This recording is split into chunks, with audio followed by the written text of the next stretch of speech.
നമസ്കാരം. ലോകത്തിലെ ഏറ്റവും പ്രധാനപ്പെട്ട എണ്ണ വ്യാപാര പാതയായ ഹോർമൂസ് കടലിടുക്കിൽ മേധാവിത്വം ഉറപ്പിക്കാൻ അമേരിക്കയും ഇറാനും തമ്മിലുള്ള പോര് രൂക്ഷമാകുന്നു. ഈ ആഴ്ച എണ്ണ കപ്പലുകൾക്ക് നേരെ വീണ്ടും ശക്തമായ ആക്രമണം ഉണ്ടായതിനെ തുടർന്ന് കടലിടുക്കിലൂടെയുള്ള അന്താരാഷ്ട്ര കപ്പൽ ഗതാഗതം കുത്തനെ ഇടിഞ്ഞു. യുദ്ധത്തിന് മുൻപ് പ്രതിദിനം ശരാശരി 138 കപ്പലുകൾ സഞ്ചരിച്ചിരുന്ന സ്ഥാനത്ത് കഴിഞ്ഞ ബുധനാഴ്ച വെറും 23 കപ്പലുകൾ മാത്രമാണ് കടന്നുപോയതെന്ന് അന്താരാഷ്ട്ര മാരിടൈം രഹസ്യാന്വേഷണ ഏജൻസിയായ ക്ലെപ്ലർ വ്യക്തമാക്കുന്നുണ്ട്. സമാധാന കരാറിന് പിന്നാലെ ഇരു രാജ്യങ്ങളും തമ്മിൽ വീണ്ടും ആരംഭിച്ച ആക്രമണ പ്രത്യാക്രമണങ്ങൾ മധ്യപൂർവേഷ്യയെ വീണ്ടും വലിയ സാമ്പത്തിക സൈനിക പ്രതിസന്ധിയിലേക്ക് തള്ളിയിട്ടിരിക്കുകയാണ്. ഹോർമൂസ് കടലിടുക്കിലൂടെയുള്ള അന്താരാഷ്ട്ര ഗതാഗതത്തിന് ഇറാൻ ഏർപ്പെടുത്തിയ കർശന നിയന്ത്രണങ്ങളാണ് നിലവിലെ പുതിയ ഏറ്റുമുട്ടലിലേക്ക് വഴി തുറന്നത്.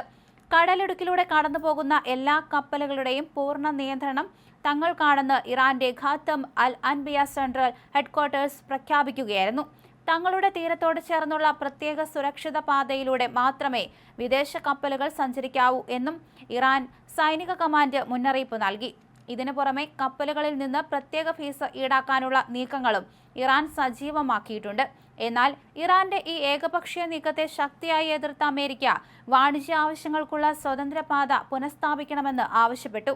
ഇതിന്റെ ഭാഗമായി ഒമാൻ തീരത്തോട് ചേർന്നുള്ള തെക്കൻ പാത ഉപയോഗിക്കാൻ അമേരിക്കൻ മൾട്ടിനാഷണൽ മാരിടൈം ഗ്രൂപ്പ് കപ്പലുകൾക്ക് നിർദ്ദേശം നൽകി. ഇതോടെ കടലിടുക്കിലൂടെ സഞ്ചരിക്കുന്ന ഭൂരിഭാഗം കപ്പലുകളും ഇറാന്റെ പാത ഒഴിവാക്കി ഒമാൻ പാത തെരഞ്ഞെടുക്കാൻ തുടങ്ങുകയും കപ്പൽ ഗതാഗതം ഭാഗികമായി പുനഃസ്ഥാപിക്കപ്പെടുകയും ചെയ്തിരുന്നു.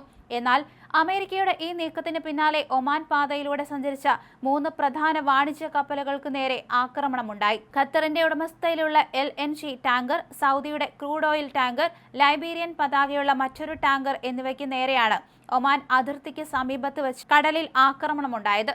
തങ്ങൾ നിർദ്ദേശിച്ച പാത അല്ലാതെ മറ്റു വഴികൾ ഉപയോഗിക്കുന്നവർക്ക് നേരെ നടപടിയുണ്ടാകുമെന്ന ഇറാന്റെ പ്രഖ്യാപനത്തിന് പിന്നാലെയായിരുന്നു ഈ സംഭവം. ഈ പുതിയ ആക്രമണ പരമ്പരയോടെ ഒമാൻ പാതയിലൂടെയുള്ള കപ്പൽ ഗതാഗതം ഇപ്പോൾ പൂർണ്ണമായും നിലച്ചമട്ടാണ്. ചൊവ്വാഴ്ച 3 കപ്പലുകൾ ഈ വഴി കടന്നുപോയ സ്ഥാനത്ത് ബുധനാഴ്ച ഒരു കപ്പൽ പോലും ഈ പാത ഉപയോഗിച്ചില്ലെന്ന് കണക്കുകൾ പറയുന്നു. ഇറാന്റെ നാവികസേന പട്രോളിംഗും മുൻപ് കടലിൽ സ്ഥാപിച്ചിട്ടുള്ള അണ്ടർ വാട്ടർ മൈനുകളും കപ്പൽ കമ്പനികളിൽ വലിയ ഭീതിയാണ് സൃഷ്ടിച്ചിരിക്കുന്നത്. കഴിഞ്ഞ ജൂൺ 17-ന് ഒപ്പുവെച്ച താൽക്കാലിക സമാധാന കരാറിലെ സുപ്രധാന വ്യവസ്ഥകൾ ഇറാൻ ലംഘിച്ചെന്ന് US പ്രസിഡന്റ് ഡൊണാൾഡ് ട്രംപ് കടുത്ത ഭാഷയിൽ ആരോപിച്ചു. കരാർ പ്രകാരം 60 ദിവസത്തേക്ക് തടസ്സമില്ലാത്തതും സൗജന്യവുമായ കപ്പൽ ഗതാഗതം ഉറപ്പാക്കുമെന്നാണ് ഇറാൻ സമ്മതിച്ചിരുന്നത്. എന്നാൽ ഒമാൻ പാതയിലെ കപ്പലുകൾക്ക് നേരെയുണ്ടായ ആക്രമണത്തോടെ ഈ താൽക്കാലിക കരാർ പൂർണ്ണമായും അവസാനിച്ചതായി ട്രംപ് വ്യക്തമാക്കി കഴിഞ്ഞു.